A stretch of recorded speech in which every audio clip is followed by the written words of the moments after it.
Morning. আমি আর মা একটু বেরিয়েছি, একটু এই রেডিও সারাতে যাব আর একটু কিছু গয়নার দোকানও যাব। তো তোমরা আস্তে আস্তে দেখতে থাকো। হলো ব্যাটারি কোথায়?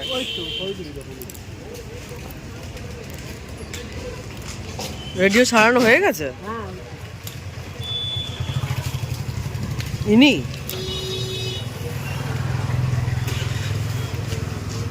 রেডিও সারানো হয়ে গেছে।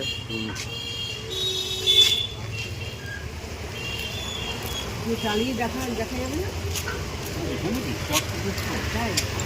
ডিস্টার্বটাই কেন করছে এটাই বুঝতে পারছি।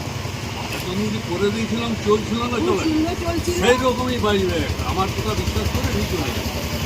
তাই তো গেছিলাম। এই জায়গা তো সেরকমই পাওয়া যায় না। ওই তো এসছি তাও। আগে তো এমন জাম ছিল যে এখানে কাঁটা আটকে যাচ্ছিল, যাতায়াত করছিল না। ওইটাই তো মেন খারাপ ছিল।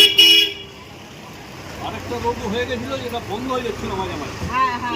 সব ঠিক করে দিয়ে দিয়ে দিল এর মধ্যে। বহু পুরনো মডেল। কি বলছো? সব একই ডিজাইন। 19-20 আছে। ও যেটা বার করে দিল দেখো সেটাই নাও। ও যেটা বার করে দিল। Good morning. As usual afternoon হয়ে গেছে, গুড মর্নিং নেই।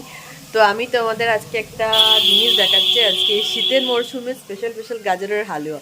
তো আমি এই জাস্ট করছি, তো চলো দেখো তোমরা। এই যে এখানে গাজরটা তোমার, এই যে ঘি নিয়েছি, ঘি দিয়ে গাজরটা ভাজছি। এখানে দুধটা বয়েল হচ্ছে, একটু শোকাচ্ছে যাতে একটু ঘন হয় দুধটা। আমুল স্প্রে মেশাবই। এটা এখন ভাজা হচ্ছে, একটু যতক্ষণ না গাজরের কাঁচা স্মেলটা চলে যাচ্ছে ততক্ষণ এইটা ভাজবো। এটা এই ভাজা ভাজা হোক, চলো। এই যে এখানে দেখো, এই গাজরটা ভাজা ভাজা হয়ে গেছে। এটার পর এখানে যে দুধটা, যেটা আমি করতে দিয়েছিলাম শোকাতে, ওটা দিয়ে দিয়েছি। এখানে অল্প দুধ তুলে রেখেছি। এটার মধ্যে আমুল স্প্রে গুলে লাস্টে এটা দিয়ে দেবো। আর এখানে দেখো এলাচ গুঁড়ো হয়ে গেছে, এই যে এলাচ গুঁড়ো। আর এখানে বাতাসা দেবো, বাতাসা দিয়ে করবো। বাতাসা দিলে একটু ক্রিমি ক্রিমি হয়, আর আমুল স্প্রে দিলে একটু ক্রিমি হয়। এটা ততক্ষণ সিদ্ধ হোক। এটা সিদ্ধ হোক, গাজরটা সিদ্ধতে টাইম লাগবে। সিমে বসিয়ে রেখেছি, তো সিমে বসিয়ে এটা একটু সিদ্ধ হোক তারপরে আসছি। এই যে এটার মধ্যে দেখো বাতাসা নকুল দানাটা দিয়ে দিলাম। এটা এবারে আস্তে আস্তে গলুক, সিদ্ধ হোক। লাস্টে এখানে আমুল স্প্রে দুধের মধ্যে গুলো রেখে দিয়েছি, ওটা দেবো। আর লাস্টে এখানে এলাচ গুঁড়ো দেবো। আর একটা জিনিস হচ্ছে, এই দেখো মটরশুঁটির কচুরি।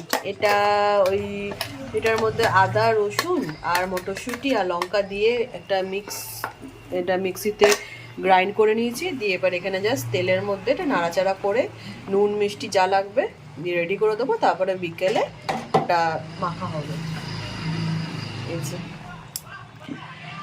চলো দেখতে থাকো। ইয়াম্মি গাজরের হালুয়া রেডি, পুরো একদম ঠিক একদম গাজরের হালুয়া হয়ে গেছে। আমার আপেল সাইডার ভিনিগার রেডি। আর ওই দিকে এই যে দেখাচ্ছি, এই যে এই মটরশুঁটির এই ব্যাটারটা রেডি। এই মটরশুঁটির ব্যাটার এখান দিয়ে ব্লগটা শেষ করলাম। ভালো লাগলে please do like subscribe my channel. চলো এবারে সব চান টান করতে যাবো। এটা রেখে দিয়ে এবারে ঢাকা দিই। তো চলো।